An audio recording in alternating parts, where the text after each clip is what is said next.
Aming Panginoong Diyos, salamat po sa patuloy niyong pagmamahal sa bansang Pilipinas. Dalangin namin ang tunay na kalayaan, kapayapaan at kasagalaang galing lamang sa inyong mga kamay. Ikaw po, Panginoon, ang maghari sa bawat buhay at tahanang Pilipino. Makita nawa namin ang iyong layunin sa aming buhay, nang kami ay mamuhay ng may pag-asa at maging instrumento sa tunay na pag-unlad ng aming bayan. Ito po ang aming dalangin sa pangalan ni Jesus. Amen.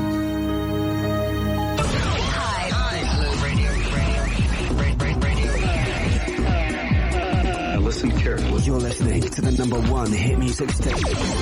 101.5